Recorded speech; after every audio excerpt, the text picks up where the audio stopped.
모닝와이드 3부가 방송됩니다.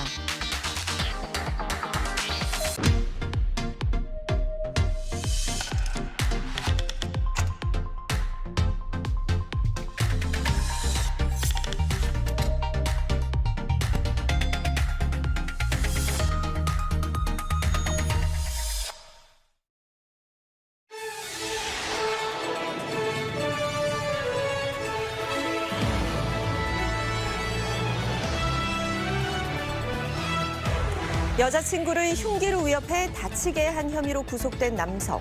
재판 결과 여자친구가 거짓말을 한 것이었는데요. 하지만 남성은 6개월간 죄 없이 옥살이를 해야 했습니다. 이런 경우 거짓말을 한 여성에게 어떤 처벌이 주어질까요? 자세한 내용 날에서 취재했습니다. 일하지 않으면 오히려 돈을 더 많이 받을 수 있는 제도가 있습니다. 바로 실업급여인데요. 최저임금 근로자의 실수령액은 180만 원 정도지만 오히려 실업급여는 월 185만 원을 받을 수가 있다고 합니다. 실업급여 정책의 문제점을 견제 시사플러스에서 짚어봤습니다.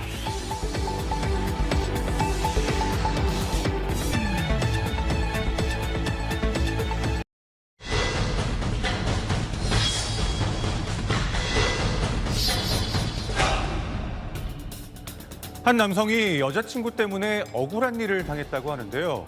연인 사이에 일어날 수 있는 사소한 문제가 아니었습니다. 어느 날 갑자기 아무 예고도 없이 끌려가 무려 6개월간이나 갇혀 지냈다고 하는데요. 대체 이 남성에겐 무슨 일이 있었던 것일까요? 자세한 내용 날에서 취재했습니다. 도대체 경찰들이 들어오더니 현행범으로 저를 체포한다는 거예요. 내가 안 그랬다. 아무도 안 믿어. 환장하겠는 거예요. 자, 느닷없이 한순간 경찰에 체포가 된 한 남성. 현행범으로 구속이 됐습니다. 대체 무슨 사연이 있었던 것일지 문제의 남성을 직접 만나봤는데요. 아침에 자고 있는데 문을 쾅쾅쾅쾅쾅 막 누가 뛰어들고 막 그러더라고. 무슨 일인가 해서 문을 열어줬어요. 느닷없이 경찰들이 들어오더니 현행범으로 저를 체포한다는 거예요. 신고자는 다름 아닌 평상시 잦은 말다툼이 있던 여자친구였는데요. 여자친구랑 그때 동거를 하고 있었는데 친구가 저희 때린다고 신고했어요. 이랬더라고요. 남자친구가 흉기로 상해를 가했고 협박하고 있다는 여성의 신고에 경찰이 출동을 했던 겁니다. 당황스럽긴 했지만 금방 조사를 받고 나올 줄 알았던 남성. 처음에는 마음 편하게 생각하고 있었어요. 제가 하질 않았으니까. 근데 웬걸 구속영장이 떨어지면서 갑자기 구치소를 가야 된다는 거예요. 흉기를 이용한 특수상해 및 협박 혐의로 무려 172일간 구치소에 수감됐는데요. 수감 생활 약 6개월 후 받은 판결은 무죄. 여자친구의 거짓 진술이 드러나서였습니다. 범죄 현장에서 확보된 흉기에서 피고인의 DNA가 전혀 검출되지 않았다는 점, 또한 피해자의 진술이나 증언 역시 수사 및 재판 과정을 거치면서 일부 변경되는 등 일관성이 없었던 점도 무죄 판결의 이유가 되었습니다. 당당하네요. 자, 이렇게 무죄는 밝혀졌지만 답답함은 풀리지 않았다는데요. 집이 어디 있어요? 저 처분이 됐기 때문에. 5월 말일이 계약 만기였어요. 나오니까 아무것도 없더라고요. 그러다가 또 나와서 바로 재판이 끝난 게 아니고 그러다 보니까 제가 뭐 일을 할 수도 없고. 긴 수감 생활로 거주지를 잃었고 일자리 구하기도 요원하기만 합니다. 정말 모르겠어요. 어디에다가 누구한테 하소연을 해야 될지, 어떤 보상을 내가 받아야 되는 건지, 또 앞으로 내가 어떻게 살아가야 될지. 억울하게 잃어버린 시간과 이후 일상에 대한 보상, 과연 받을 수 있을까요? 무죄 판결이 확정이 되면 형사보상을 받을 수 있어요. 구금 일수에 해당하는 이제 보상금을 받게 되는 건데요. 구금 일수를 곱하는 방식으로 이제 최저 1급액의 5배까지 법원이 재량으로 정하게 됩니다. 하루 20만 원으로 책정된 구금 보상금으로 172일의 수감 끝에 약 3,400만 원을 받게 됐습니다. 옥살이 한 거에 대한 돈으로 받으신 돈이 3,400. 납득이 되세요? 납득이 안 되죠. 신고했던 여성은 현재 어떤 상태일까요? 거짓 신고 및 증언의 처벌 받을 수 있을까요? 피고인 지금 허위 신고한 피해자에 대해서 고소장을 제출하였고 수사 결과 혐의가 인정돼서 허위 신고한 피해자에 대해서 구속 기소 현재 재판이 진행 중입니다. 현재 무고죄로 구속된 상태로 재판을 진행 중이라고 하는데요. 타인이 형사처분을 받게 할 목적을 갖고 고의로 허위 신고를 할 때 성립되는 무고죄.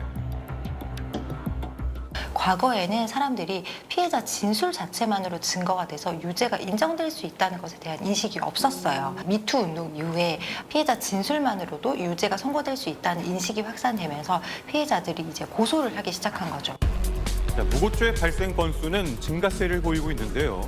특히 미투 운동이 시작된 2018년에 약 600건이나 늘어난 것을 확인할 수 있습니다. 형법상 무고죄 같은 경우는 국가의 사법 기능까지 이제 위태롭게 하죠.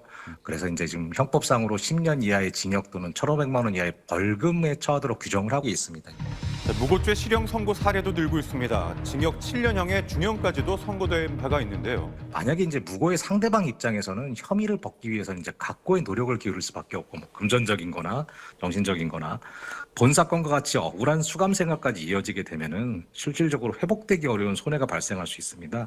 따라서 이에 대해서는 사법기관 더욱더 엄중히 처벌을 해야 되지 않을까 생각은 하고 있습니다. 네. 자, 한때의 연인이 이제는 평생의 상처가 되고 만 것입니다.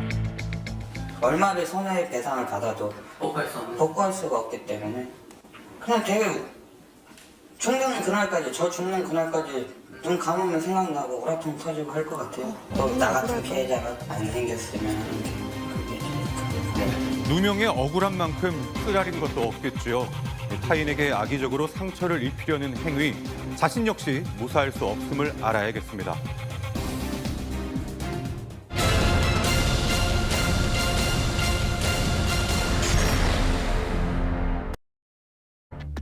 초조한 표정을 감추지 못하는 부부. 무엇인가 기다리고 있는 듯했습니다. 무거운 장막을 깨뜨린 한 통의 전화. 여보세요? 아이 아버님 되시죠? 예, 맞습니다. 두 분이 아이를 얼마나 사랑하시는지 이번 기회에 제가 시험해보겠습니다. 여보세요? 여보세요? 아이는 무사한 거죠? 우리 아이 목소리만이라도 좀 들려주세요. 아빠, 엄마.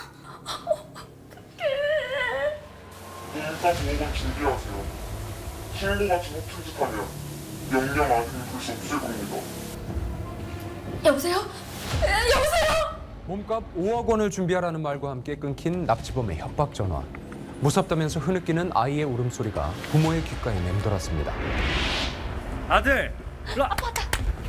으차! 아이고, 우리 아들 학교 잘 갔다 왔어? 납치 아동의 아버지는 중소기업의 대표로 수십억 원대의 재력가였습니다. 사전에 납치할 대상을 치밀하게 선정한 계획 범죄일 가능성이 높았습니다. 추적이 불가능한 차명 휴대전화, 거기다 음성 변조 프로그램까지 치밀함을 드러내 보인 납치범. 대상 선정부터 실행에 이르기까지 치밀한 계획 범죄임이 확실했습니다. 그렇다면 아이는 언제 납치된 걸까? 아이랑 마지막으로 연락된 게 언제입니까? 학교 수업이 끝났다고 전화가 왔었어요. 그리고 시간이 한참 지나도 오지 않았고요. 엄마, 나 지금 끝났어. 엄마가 데리러 갈까? 아니야, 나 혼자 갈 수 있어요. 끊어요. 그것이 아들과 마지막 통화였습니다. 범인이 학교 인근에서 기다리던 중 아이를 뒤따라가 납치한 건 아닐까. 그때 의미심장한 목격담이 입수됩니다. 이 아이 납치되던 날 본 적 있으세요? 예. 아니, 모자 쓴 사람이 아이 손을 잡고 데려가더라고요. 아니, 저는 아이가 경계하지 않아서 아는 사람이라고만 생각했어요. 아이가 별다른 경계심 없이 손을 잡고 따라갔다는 점으로 봤을 때 어쩌면 가족과 무척이나 가까웠던 주변 인물의 소행일 수도 있었습니다. 현재로선 납치범에 대한 단서가 없는데 혹시 주변에 원한을 가질 만한 인물이 있을까요? 제가 아무래도 사업을 하다 보니까 본의 아니게 미움을 산 적이 좀 있습니다. 여보, 혹시 그 사람 아닐까? 누구 말씀하시는 겁니까? 저랑 회사를 같이 세운 공동 창업자가 있습니다. 지금은 남보다 못한 사이가 돼버렸고요. 확실하게 일정 맞춰서 잘 납품하겠습니다. 아, 진짜 정말 감사합니다. 네. 형, 내가 계약 체결한다고 했지? 이거 다 네 덕이다. 너 아니었으면 못했을 뻔했어. 고맙다. 저랑은 형제나 다름없었고 저희 아이 역시 잘 따랐습니다. 그런데 어느 날 회사 기밀을 유출한 게 드러났었습니다. 투표 결과 만장일치로 해임이야. 민형사상 책임도 물을 거고. 난 회사 너 도대체 왜 그랬냐? 다 아니라니까? 앞으로 두 번 다시 볼 일 없을 거다. 회사 기술 유출 혐의로 해고된 공동 창업자. 혹시 아버지에 대한 원한이 죄 없는 아이에게 향한 건 아닐까? 하지만 그의 주장은 전혀 달랐습니다. 이 아이 누군지 알고 계시죠? 예, 아이가 사라진 마당에 할 말은 아니지만 아버지가 저지른 죄가 이 아이가 치르고 있는 거라고요. 지금 무슨 말을 하는 겁니까? 제가 회사 기밀을 유출해 팔아먹었다고 했겠죠? 형사님, 회사 기밀을 유출해 팔아먹은 사람은 얘 아버지라고요. 형, 이건 아니잖아. 이거 다 내 머릿속에서 나온 거잖아! 너는 왜 내 아이디어에 숟가락 얹으려고 그래? 말이면 단 줄 알아? 제 특허권을 빼앗은 것도 모자라서 날 회사에서 내쫓았다고요. 아시겠어요? 그 사람 때문에 지금 길거리에 나앉게 생겼다고요. 경제적 파산까지 감내하며 수년간의 긴 소송을 이어갔지만 최근 패소했고 이 때문에 소송 비용까지 물어주게 될 상황에 처한 건데요. 그래서 보복하기 위해 아이를 납치한 거 아니에요? 저요, 어린애 건드릴 정도로 밑바닥까지는 아니거든요.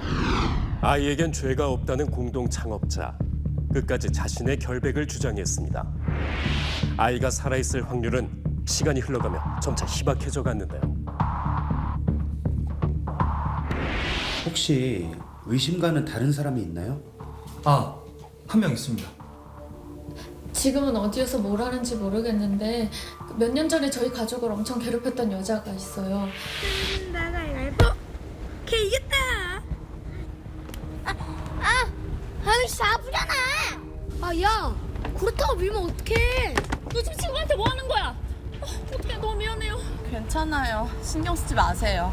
애들끼리 다투면서 크는 거죠 뭐. 납치 아동과 가장 가까운 사이였다는 한 동갑내기 친구. 바로 이웃집 여성의 아들이었는데요. 수년 전 벌어진 돌이킬 수 없는 비극. 이웃 여성의 아이가 놀이터에서 놀던 중 그만 사고로 숨지는 일이 있었습니다. 한순간 아이를 잃은 어머니의 원망은 곁에 있었던 납치 아동을 향했습니다. 그 후로 저희 아이에게 병적으로 집착했습니다. 아들의 사망을 받아들이지 못한 겁니다. 너가 죽였지. 너가 우리 아들 잃었지. 아파. 나를 보라고. 쓰는 거예요, 진짜 이 사람이. 홀로 납치 아동의 학교 앞으로 찾아와 아이를 체근하기까지 했다는 이웃 여성. 결국 부부는 접근 금지 명령까지 신청했습니다. 아이를 잃은 고통에 몸서리치던 중 보복성 납치를 계획한 건 아닐까. 자녀분이 사고로 사망하고 이 아이에게 수시로 찾아갔다가 접근 금지 명령까지 받으셨죠. 남편을 사고로 떠나보낸 뒤에 저 혼자 애지중지 길러온 아이예요. 그 애는 제 전부였는데 한순간 잃어버렸어요. 그래서 복수하려고 아이를 납치한 거 아닙니까? 분하고 억울한 마음에 애꿎은 아이를 탓했었지만 지금은 다 내려놓고 조용히 산 지 오래예요. 자식을 잃은 고통을 몸소 겪었기에 납치 범죄는 가당치도 않다는 건데요. 계속 속절없이 흘러가고 있는 시간. 납치된 아동이 무사히 생존해 있는지 그 누구도 선뜻 탑할 수가 없었습니다. 의심가는 유력한 용의자가 둘이나 있었지만 사건과 연루된 건지는 불분명했던 상황. 그때 납치범으로부터 사건 발생 열흘 만에 재차 전화가 걸려왔습니다.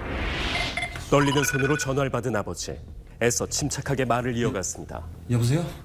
몸값 5원 준비했습니까? 예, 마련했습니다. 우리 아이는 잘 있나요?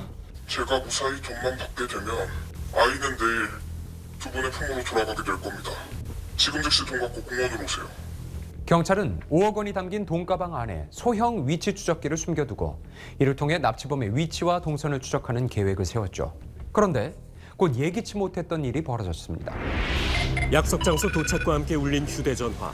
여보세요? 장소 바꿉니다. 공원 안 공중화장실로 오세요. 다음 장소에 도착할 때마다 예외 없이 전화가 걸려왔는데요. 여보세요? 장소 바꾸겠습니다. 아니, 도대체 몇 번을 바꾸는 겁니까? 아이 만나기 싫습니까? 번화가 벤치 밑에 돈가방을 놓고 돌아가세요. 몸가스를 숨겨둘 장소를 무려 5차례나 바꾼 범인. 혹시 모를 경찰의 추적을 염두에 둔 듯 했는데요. 마지막으로 유동 인구량이 많은 번화가를 약속 장소로 통보했습니다. 몸값을 두고 왔음에도 걸려온 전화. 여보세요? 제가 분명히 말씀드렸죠. 절대로 허튼 짓 하지 말라고. 접선 장소를 수차례나 바꿨는데 똑같은 사람이 옷만 갈아입고 나타났어요. 경찰이란 걸 제가 모를 줄 알았습니까? 약속을 어겼으니 다시는 아이를 볼 수 없을 겁니다. 아니요, 잠시만요. 여보세요? 여보세요? 마지막 통화 내용으로 봤을 때 납치범이 번화가 인근에 나타났다가 그대로 되돌아간 걸로 추정되는 상황이었습니다. 범행에 실패했다고 여긴 납치범이 아이를 살해할 우려가 제기된 사건. 아버지가 몸값을 숨겨둔 장소 인근의 CCTV 영상을 입수해 감식한 결과 통화 중이었던 세 사람이 발견됩니다. 아이가 위험한 일촉즉발의 상황. 문제는 도대체 누가 납치범인 건지 가려낼 방법이 없다는 점이었습니다. 아이의 목숨을 구하기 위해 단 1분 1초도 낭비할 수가 없는 상황. 하지만 범인에 대한 단서는 오로지 수학이 넘어 목소리뿐이었는데요. 하지만 이대로 포기할 수 없었습니다. 음성 분석 결과 납치범의 목소리에서 기이한 정황이 한 가지 포착됐습니다. 경찰이란 걸 제가 모를 줄 알았습니까? 보갑 발화의 특징이 없는 것으로 봐 앉아 있었던 것으로 추정되는 납치범. 이어서 결정적인 증거가 발견됐습니다. 약속을 어겼으니 다시는 아이를 볼 수 없을 겁니다. 잠깐만요. 여기는 미세한 신음소리도 들리는데요? 아무 뜻 없이 마치 추임새나 입버릇처럼 내는 소리를 간투사라고 하는데요. 발화자가 쪼그려 앉은 자세를 취하고 있다가 가져갈 때 만약에 옅은 신음이 들려왔다면 장시간 앉아있다가 일어설 때 낸 소리라고 추정할 수 있는데요. 발화자가 앉아있는 상태였다고 추정할 수 있는 신빙성 있는 그런 단서라고 볼 수 있습니다. 전화가 끊기기 전 들려온 옅은 신음.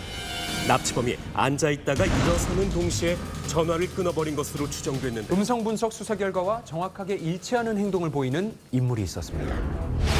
급히 현장에서 사라진 의문의 인물. 납치 사건의 범인임이 유력했습니다. 추적하는 것이 시급한 상황이었습니다. 인근 CCTV를 전량 감식해 문제 인물을 뒤쫓기 시작한 경찰. 마침내 어디에 거주하고 있는지를 특정하고 출동하기 이르렀습니다.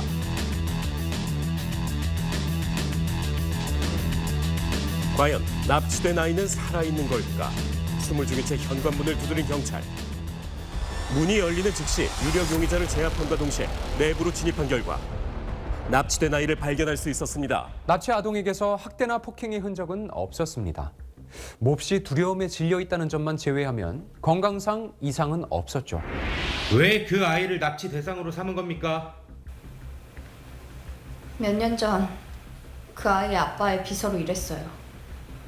돈 좀 있다고 사람 무시하길래 복수하고 싶었어요. 원한의 시작, 사소한 앙금이었습니다. 저기요, 네, 대표님. 이게 대체 몇 번째입니까? 그딴 식으로 일하고 월급 받아가면 미안하지도 않아요? 죄송합니다, 대표님. 당신 같은 사람 뽑은 내가 잘못이지. 수년 전 아버지의 회사에서 비서로 재직 중이었던 언니. 업무 능력이 부족하다는 이유로 폭언을 일삼던 납치 아동의 아버지에게 큰 반감을 품게 됐습니다. 결국 넘지 말아야 할 선을 넘은 범인. 진짜 괜찮을까? 넌 그냥 내가 하라는 대로만 하면 돼. 알겠어? 안녕. 누구세요? 나야. 안녕하세요. 기억나지? 아빠가 데리러 오라고 하셨어. 수년간의 비서 생활로 부부의 재산 규모는 물론이고 자녀의 동선 정보까지 일목요연하게 파악하고 있던 범인은 보복과 동시에 금전을 갈취할 목적으로 납치를 계획했고 끝내 동생을 끌어들이기에 이르렀습니다. 모멸감과 분노를 뗄감으로 나날이 더 뜨겁게 타오르던 범인의 복수심. 끝내 자신마저 태워버리고 말았습니다.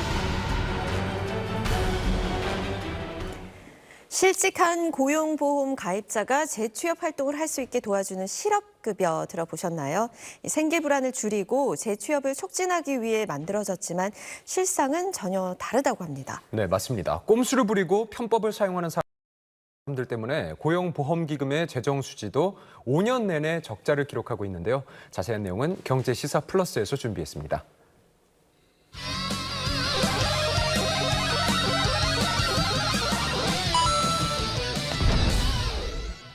실업급여 수급액이 185만 원 정도가 됩니다. 최저임금 근로자분의 세후하면 약 179만 9천 원 정도 되거든요. 일하는 것보다 놀면서 돈을 더 많이 받는 사회. 이거 일을 왜 해? 아무것도 안 해도 통장에 돈이 그렇게 꽂히는데. 고용보험기금이 실질적으로 4조 8천억의 적자가 발생한 반복 수급, 부정수급이라는 부분들. 반복 부정수급.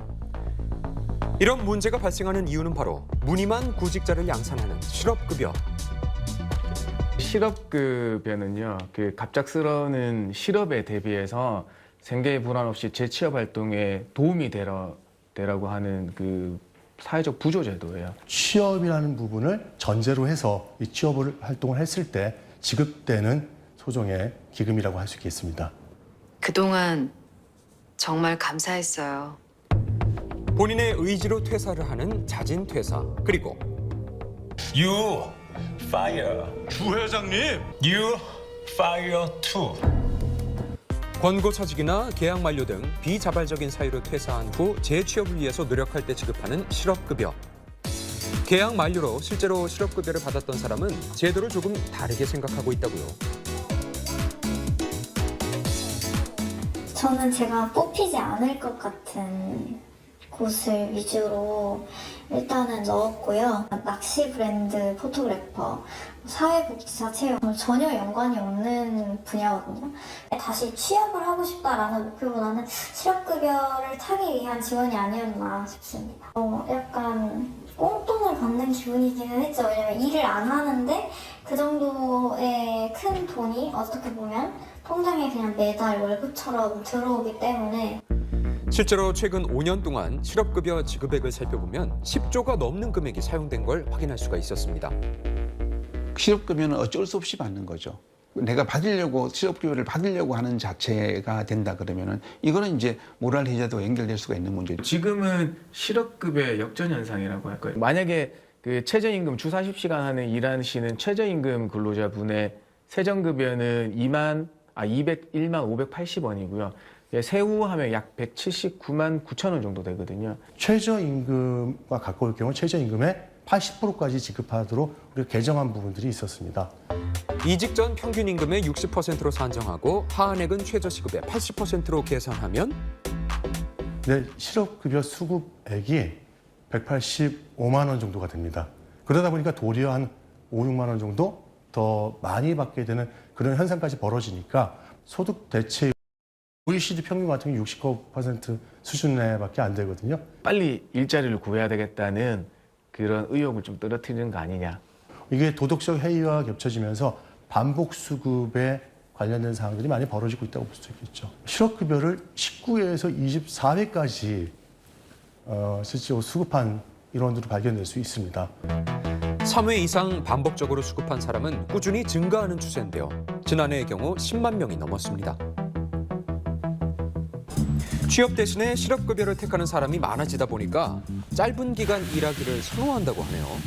그래서 자영업자들은 직원 채용의 어려움과 지원자가 너무 무리한 부탁을 하는 등의 고충이 많다고 합니다.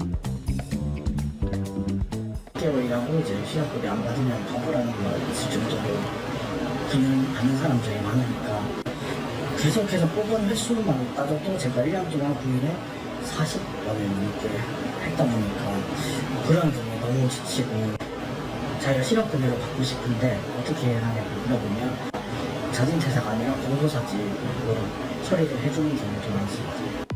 소규모 사업자나 일부 자영업자는 퇴사의 이유를 관행처럼 권고사직으로 처리해주기도 한다고요. 예를 들어서 내가 지금 스스로가 지금 자발적 사직인데 이걸 회사한테다가 이걸 권고사직으로 좀 해달라.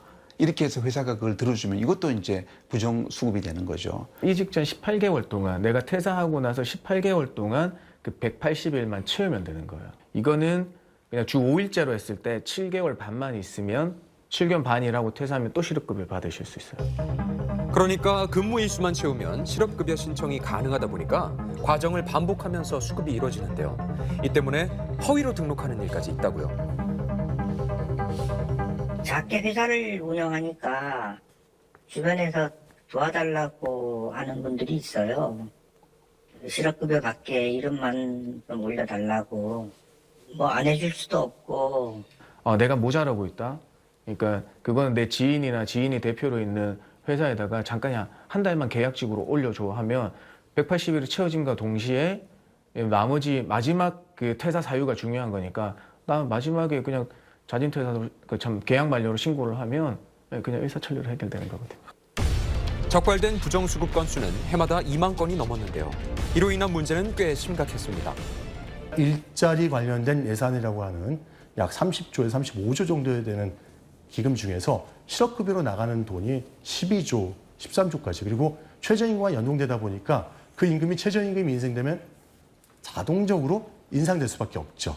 그래서 부정수급에 대해서 안 받아야 될 사람이 계속 받아가면 사실 그 고용보험 기금액은 계속 낮아지는 거고 그 낮아지는 걸 채우기 위해서 누군가는 또 더 많이 내야 되는 거. 그렇기 때문에 작년에 고용보험료율이 0.9%로 올랐거든요. 고용보험 재정 수치와 적립금을 살펴보면 5년 내내 적자를 기록하며 고갈에 대한 우려도 커진 상황. 실업급여가 많아지고 이렇게 될 경우라면 결국은 정부의 여러 가지 재정적인 부담이 이제 있을 수가 있겠죠. 예산이 분배적인 측면에서 필요한 부분에서 충분하게 좀 지원을 못 해주는 이런 또 문제도 생길 수가 있을 것입니다. 일수를 조절해서 지급받는 반복 수급과 잘못된 방식으로 지급받는 부정 수급 막을 수 있는 방법은 없을까요? 저희가 조사를 하는데 비합자 하시는 분들도 당연히 계시고 합주나 입을 맞추거나 하면 좀 밝기 어려운 경우도 있기는 하고요. 내부 고발자라든지 실적을 그걸 알고 있는 사람들이 신고를 하지 않는 한 이걸 알아낼 수 있는 방법이 상당히 어렵습니다. 이런 부분에 대한 어떤 그런 부작용을 최대한 막도록 하는 이런 어떤 관리 감독 강화 또 필요하면은 법 개정이 또 더 이어질 수가 있을 것으로 보입니다. 고용노동부는 실업급여자에 대한 관리감독 강화, 중복 수혜 제한, 고용기간의 조건 강화와 실업급여의 지급의 축소 등 개편안을 추진 중입니다.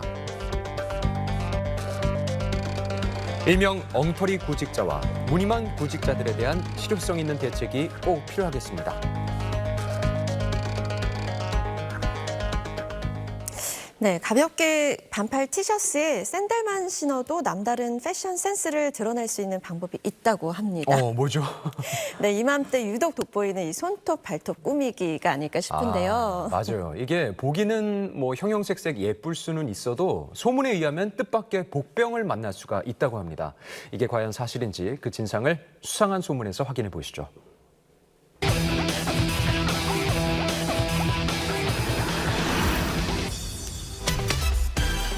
여름을 만끽하기에 그만이라는 이것. 받으면 기분도 좋고 뭔가 더 여름 느낌 나고 청량하고 계절 바뀔 때 한 번씩 좀 기분 내려고 특히 여름에는 또 샌들도 신고 하니까 매달 합니다.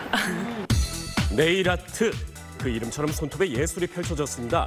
그 중에서도 단연 으뜸은 바로 또 젤네일 제 네일 하는 것 같아요. 젤네일로 받는 것 같아요. 마치 물엿처럼 윤기가 자르르 흐르는 매니큐어인데요. 우리가 흔히 알고 있는 매니큐어와는 조금 차이가 있답니다. 젤네일 같은 경우에는 더 단단하고 더 광택이 많이 나고 더 오래 유지된다는 장점을 갖고 있습니다. 하지만 약해지고 잘 바스라지고 문제를 야기할 수 있다. 형형색색의 손톱을 더 오래 즐기기 위한 이 방법이 뭔가 수상하다는데요. 이유가 무엇인지 소문의 진상을 알아봤습니다. 그 얘기를 들은 뒤 세라 씨는 취미 삼아 하던 그 일을 잠깐 쉬고 있습니다. 고이 넣어둔 매니큐어며 이를 붙이고 지우는 갖가지 재료들까지. 얼핏 보면 네일 아티스트 같기도 하지만 그건 또 아니라는데요. 사실 범상치 않은 장비들엔 사연이 있다고 합니다. 이른바 가성비죠. 네, 아무래도 그 샵에서 가면은 가는 시간도 있고 금액적으로는 비싸가지고 집에서 자주 하는 편이에요. 전문가처럼 섬세한 손놀림은 아니지만 비용도 번거로움도 크게 줄면서 반대로 그 빈도는 눈에 띄게 늘어났습니다. 여름에는 신발도 쪼리 싫으니까 페디큐어를 매일 했었고요. 그러니까 자주 했었고 디자인 바꾸는 것도 좋아해서 거의 한 달마다 했었어요. 그러던 어느 날 조금 꺼림직한 말을 듣게 됐답니다. 어느새 습관이 돼버린 네일 아트가 손발톱 질환은 물론이고 심하면 알레르기도 유발할 수 있다는 내용이었죠. 과연 사실일까요? 사용 빈도가 높을 경우, 즉 노출량이 높아지는 경우에 잠재적으로 문제를 야기할 수 있다. 주변이 붉어져서 온다든지 아니면은 그 알러지 반응으로 인해서 각질층이 다 들떠서 온다든지 손톱 끝이 갈라지거나 손톱 주변에 발진이 생긴 경우 알레르기를 의심할 수 있는데요. 그래서 일명 제네일 알레르기라고도 하죠. 그런데 만약 부작용을 유발하는 물질만 쏙 빼면 어떨까요? 괜찮을 것 같기도 한데. 그래서 그 성분부터 알아보기로 했습니다. 이름은 생소해도 용도만큼은 대부분 알고 있다는 그것의 정체. 메타크릴레이트라고 해서 이 성분 자체는 아크릴이나 레진, 플라스틱을 제조할 때 만드는 거라고 보시면 돼요. 플라스틱이나 치아 색상과 거의 비슷한 충전재 재료가 왜 굳이 매니큐어에도 들어갔을까요? 젤이라는 물질을 붙이는 방식에 주목하면 답을 알 수 있습니다. 경화가 되어야 하죠. 그런 목적으로 경화성 그리고 지속성을 위해서 주로 사용되는 빛을 더 잘 투과시키고 광택이 잘 나게 하는 역할을 하기 때문에 뺄래야 뺄 수는 없는 성분이긴 한 것 같습니다. 그래서 젤 매니큐어는 자연 건조가 아닌 특정한 빛 파장으로 굳히는데 때문에 더 단단하고 광택이 나고 유지력까지 좋은 거죠. 이게 이제 경화가 제대로 일어나지 않으면 메타크릴레이트라고 하는 성분이 피부 안쪽으로도 침투할 수가 있는 거거든요. 알레르기성 비염이나 알레르기성 피부염 같은 알레르기 관련 질환을 야기할 수도 있겠습니다. 메타크릴레이트에 의한 접촉성 피부염은 실제로 캐나다에서 발표되기도 했는데요. 하지만 더 우려스러운 일은 알레르기로 인한 또 다른 부작용입니다. 이 주변의 살이 손상을 입게 되면 결국에는 손톱이 자라나는 공장이거든요. 이곳이 여기에서 문제가 생기면 이 손톱 자체가 또 나중에도 건강하지 못하게 자랄 수가 있기 때문에 만에 하나 손톱의 기질이 손상되면 심한 경우 변형도 초래할 수 있다는 것. 그런데 한간엔 이 알레르기 반응을 그리 걱정할 필요가 없다는 얘기도 있는데. 얘네들이 이제 빛에 의해서 응고가 되면서 굳어지면은 이제 이 메타크릴레이트가 봉인이 됐다라고 생각하시면 되는데 응고가 된 순간부터는 그러한 성분들이 알레르기를 일으키진 않아요. 그러니까 액체 상태에선 문제를 일으킬 가능성이 있지만 이미 굳어진 상태라면 알레르기를 유발할 일은 없단 거네요. 그렇다면 별 걱정 안 해도 될까요? 안타깝지만 복병은 그뿐만이 아닙니다. 인위적인 빛 역시 건강을 해칠 우려가 있다고요. 당연히 안 좋을 수밖에 없습니다. 거의 가까이 이렇게 대고 보통은 하거든요. 당연히 이제 조사량도 더 많아질 거고 그 주변이 까맣게 타기도 하고 젤 폴리싱 과정에서 쓰이는 UV 역시 오랜 기간 동안 노출되거나 조사된다면 피부의 노화나 피부의 암을 유발할 수 있겠습니다. 피부에 반복해서 한낮에 빛을 쬐 경우 노화는 물론 암까지 유발할 수 있다는 이론은 지배적인데요. 실제 DNA 손상을 유발하는 에너지 밀도가 측정된 발표를 그 신뢰로 들 수 있겠습니다. 최소 36와트의 파장일 때 매니큐어가 제대로 경화되는데요. 그를 훨씬 웃도는 제품도 발견할 수 있었죠. 그래서 더욱 필요한 게 이것이라고 합니다. 이제 전반적으로 피부 주변 살이나 이런 데는 젤리를 할 때도 자외선 차단제를 좀 잘 바르고 그리고 나서 젤리를 하시는 게 이제 하나의 팁이 될 수가 있습니다. SPF 지수가 높은 자외선 차단제를 듬뿍 바른 뒤 이른바 선스틱까지 덧발라주면 그래도 안전하다고 볼 수 있겠네요. 하지만 제일 큰 문제는 사실 맨 마지막에 등장한다고 합니다. 제거할 때가 제일 큰 부작용이에요. 왜냐면 손톱이 같이 상해서 일상생활이 불편할 정도로 그리고 이게 복구하는데 한 달, 두 달은 걸려요. 그래서 그게 너무 불편해서 이제는 아예 안 하고 있어요. 젤 매니큐어의 지속력은 양날의 검. 오래 둘수록 손톱 표면과의 유착은 더 심해지죠. 게다가 메타크릴레이트 같은 경우에는 제거가 될 때 가루 형태로 또 날려져요. 그때는 또 피부에 닿았을 때 알레르기 반응이 생길 수도 있습니다. 그래서 매니큐어를 칠할 때도 굳힐 때도 심지어 제거할 때도 각별한 주의가 필요한데요. 건강보다 중요한 건 없으니까요. 어쨌든 우리 피부가 통기가 되어야 되는데 이게 이제 뭔가가 막고 있으면 바람이 통하지 않으면 약해질 수밖에는 없거든요. 근데 그 상황에서 이제 얘를 또 떼어내는 과정에서도 겉에 있는 유분막이나 그런 것들을 다 물고 떨어지거든요. 그 손톱 자체도 약해지고 잘 바스라지고 더 얇아지거든요. 정확하게 좀 기간을 좀 지켜서 젤레이를 좀 드문드문 받으시는 게 더 좋을 것 같습니다. 젤 매니큐어를 제거했다면 최소 일주일의 휴식기는 필수입니다.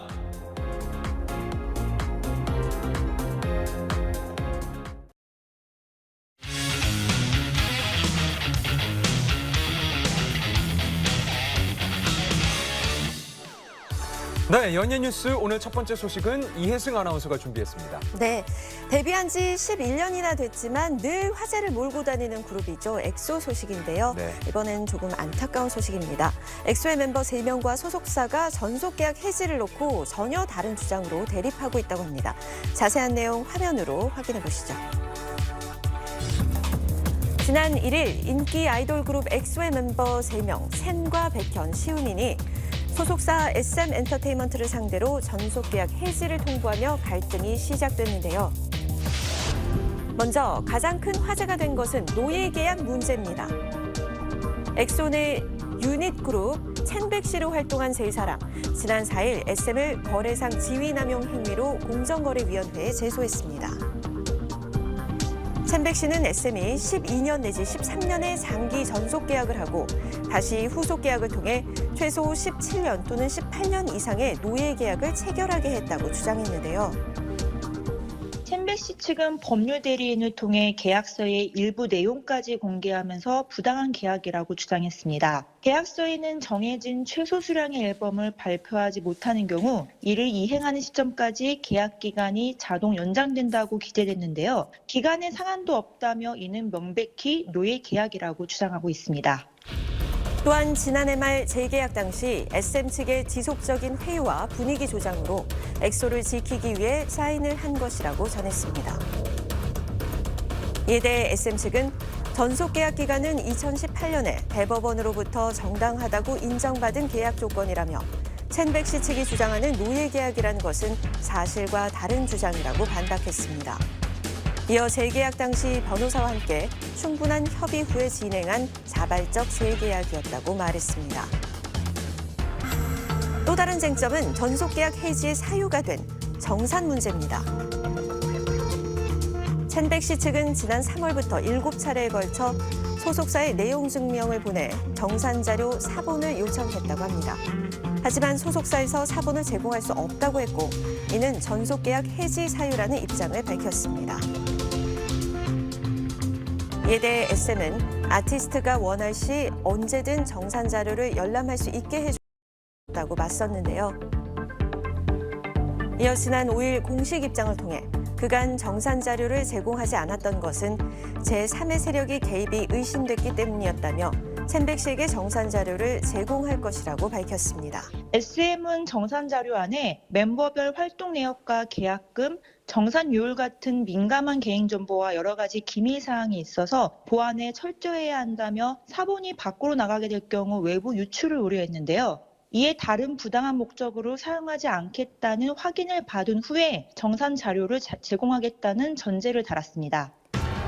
이렇게 양측이 공방을 벌이면서 그동안 엑소의 완전체 활동을 기다려온 팬들은 엑소가 분열되는 것은 아닌지 우려하고 있는데요. 일부에서는 제2의 동방신기 사태가 되는 것 아니냐는 말도 나오고 있습니다. 과거에도 K-팝에 아티스트와 소속사 간의 분쟁이 몇 번 있었고 그 결과 팀이 분열되거나 활동 양상이 달라지는 경우가 많았기 때문에 관계자들도 그렇고 국내외 팬들도 우려가 큰 상황인데요. 어쨌든 양측이 원만하게 좋은 결과를 잘 도출해서 좋은 아티스트를 잃는 일이 없었으면 그렇게 보고 있습니다. 이번 갈등과는 별개로 첸백 씨와 SM 양측 모두 엑소를 소중하게 생각하며 활동에 지장이 없을 것이라고 말했는데요. 첸백 씨는 지난 2일에도 엑소 11주년 신곡 뮤직비디오 촬영을 했으며 멤버들과 함께 리얼리티도 촬영 중이라고 합니다. 엑소는 하반기 컴백할 예정이라고 밝혔습니다. 현재 공정위는 이번 사건을 배분하고 검토에 들어갔는데요. 과연 이번 갈등이 어떻게 마무리될지 조금 더 지켜보겠습니다. 위험해! 너 말이야. 지난주에 개봉한 영화 범죄도시 세 번째 시리즈가 일주일 만에 600만 관객을 동원했습니다. 이는 전편보다도 무려 닷새나 빠른 속도죠. 범죄도시는 형사, 마석도의 괴물 같은 활약상을 담은 액션 시리즈물로 주연 배우 마동석 씨가 직접 전편을 기획했습니다. 제가 예전에 형사 액션물을 꼭 한번 해보고 싶어서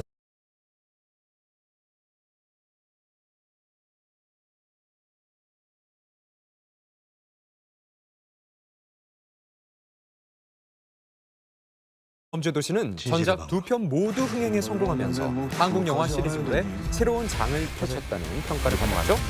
각종 범죄 사건들로 참 사회가 많이 어지러운 상황에서 또 범죄도시라는 영화가 가진 권선징악적인 주제, 그리고 이 강인한 주먹을 가진 형사의 정의감, 이런 것들로 인해서 좀 통쾌함을 주는 그런 부분들도 흥행 요소로 작용하고 있습니다. 마동석 씨가 밝혔듯이 범죄도시는 이미 8편까지 기획이 돼 있습니다. 4편의 빌런으로는 김무열, 이동희 씨가 캐스팅돼서 이미 촬영을 마친 상태인데요. 내년에 개봉을 앞두고 있죠. 관객분들이 원하실 때까지는 계속 할 수 있을 것 같습니다. 해외에서도 반응이 뜨겁습니다. 대표적인 영화 비평 사이트에서도 신선도 지수 100%를 기록했는데요. 침체된 한국 극장가를 깨운 범죄도시 3.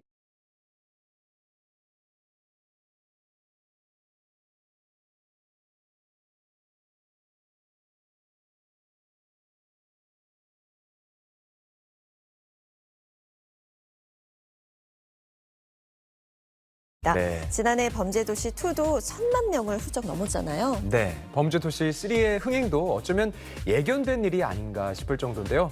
이 영화를 필두로 우리 영화를 찾는 관객들이 좀 더 많아졌으면 좋겠습니다. 뜨거운 햇빛 아래 열심히 뛰어노는 아이들. 공놀이에 푹 빠져 더위도 잊은 채 즐거워 보이는데요. 엄마와 함께하는 공놀이는 아이들이 가장 좋아하는 놀이 시간이라고 합니다.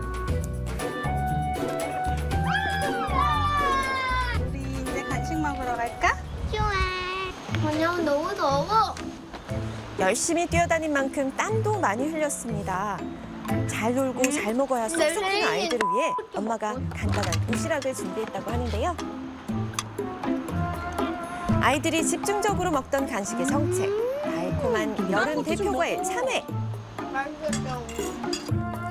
아이들이 참외를 좋아하는 이유는 뭘까요? 뭔가가 즙이 많고 달아서요. 순식간에 참외 한 통을 비워버렸습니다. 참외 줘 없어? 참외 엄마가 집에 가서 해줄게. 애들이 많이 먹죠. 한 사람당 하나씩은 싸야 돼요. 참외는 100g당 30kcal로 엽산, 칼륨 등 영양소가 풍부한 과일이라는데요. 시장을 찾은 엄마가 유심히 보는 건 바로 참외. 좋은 참외 지금 고르고 있어요. 단단하고, 물이 깊고, 색이 선명한 거는 맛있는 참외예요. 선명하게 나눠진 두 줄이 보이시나요? 배꼽이 작고 좀 깨끗한 게 있잖아요. 배꼽이 작은 참외가 더 달다는 것. 맛있는 참외를 사서 집에 온 아름 씨. 그런데 참외를 신문지로 싸고 있는 아름 씨와 아이들. 수분을 보호해서 더 맛있게 보관할 수 있다고 합니다. 싱싱한 참외는 물에 담갔을 때 3분의 1이 뜬다고 하니 꼭 확인해 보세요. 앙컴아 밥 먹자. 은우가 참외를 챙겨준 대상은 바로 저도 참외. 참외 좋아하는데 앙컴이도 참외를 좋아해요. 또 참외를 먹고 있는 엄마와 아이들. 그런데 참외를 껍질째 먹고 있는 이유가 있을까요? 껍질에 영양분이 많다고 그래서 껍질째 줘봤는데 껍질째도 잘 먹더라고요. 엄마 근데 영양분이 진짜 많아? 정말 많대. 참외에 대한 진실, 껍질도 먹어야 한다? 참외는 껍질째 드시는 것이 더 좋습니다. 참외의 껍질에는 칼륨이나 식이섬유 또 베타캐로틴과 같은 유익한 영양소가 과육보다 훨씬 더 많은 양이 함유가 돼 있습니다. 앞으로는 껍질도 먹어야겠어요. 참외에 대한 진실 두 번째. 참외 씨앗은 베타를 유발한다는 게 사실일까요? 참외의 씨앗은 베타를 일으키지 않습니다. 참외의 씨앗이 붙어 있는 흰 부분에는 비타민C와 식이섬유 함량이 아주 높습니다. 씨앗 주변에 있는 태자는 과육의 5배 정도 많은 영양소가 있다는 사실. 다만 이 씨 부분은 조직이 단단하기 때문에 평소 소화 기능이 많이 떨어져 있는 분들은 주의가 필요합니다. 몸에 좋은 참외. 앞으로는 더 맛있게 먹을 수 있겠는데요. 이때 누군가 찾아왔습니다. 12년차 요리 연구가 정나래 선생님. 참외를 이용해서 아이들이랑 엄마랑 다 같이 맛있게 먹을 수 있는 샐러드, 샌드위치, 참외 라떼를 준비해봤어요. 먼저 샌드위치인데요. 깨끗하게 씻은 참외를 채 썰고 소금에 10분에서 15분 정도 절여줍니다. 올리브오일, 레몬즙, 머스타드, 후추를 넣고 섞어주시고요. 크림치즈를 바른 빵에 잎채소와 함께 올려주면 맛있는 참외 샌드위치 완성! 샐러드를 간단하게 한번 만들어 볼게요. 껍질은 간격을 두고 남겨 얇게 썰어줍니다. 올리브오일, 레몬즙, 소금, 후추를 넣은 드레싱과 리코타 치즈, 크랜베리를 올려주면 완성! 참외에 우유, 얼음을 넣고 갈면 참외 라떼도 완성! 순식간에 3가지 요리가 완성됐습니다. 아이들 입맛을 사로잡을 수 있을까요? 3가지 음식을 거침없이 맛본 아이들, 입에는 잘 맞는 걸까요? 솜사탕 맛이에요. 둘 다 정말 맛있게 먹는 참외 요리. 이렇게 요리를 해서 먹을 거라고는 생각을 못했거든요. 더욱더 좋은 것 같아요. 참외로 맛도 건강도 챙겨보시면 어떨까요? 여러분, 신협 행복내비 켜세요. 어부어부어부바. 준비 행복내비 켜세요. 힘든 육아 행복내비 켜세요. 행복은 때 행복내비 켜세요. 그럼요. 행복 내비게이션 신협이 더 좋은 길로 안내할 거니까요. 켜세요. 행복 내비게이션. 평생 어부바 신협. 네, 어제부터 오늘 새벽까지 비가 쏟아지고 심지어 우박이 내리는 곳도 있었는데요. 오늘은 비구름이 물러나고 맑은 날씨를 보이겠습니다. 기온은 서울 18도, 청주 20도 등으로 어제와 비슷하다고 합니다. 하지만 낮에는 기온이 다시 오를 전망인데요. 서울이 28도 그리고 대구 31도 정도로 덥습니다. 이런 변덕스러운 날씨에 건강 잃지 않도록 관리 잘하시기 바랍니다. 즐거운 주말 보내시고요. 저희는 다음 주 월요일에 다시 인사드릴게요. 고맙습니다. 고맙습니다.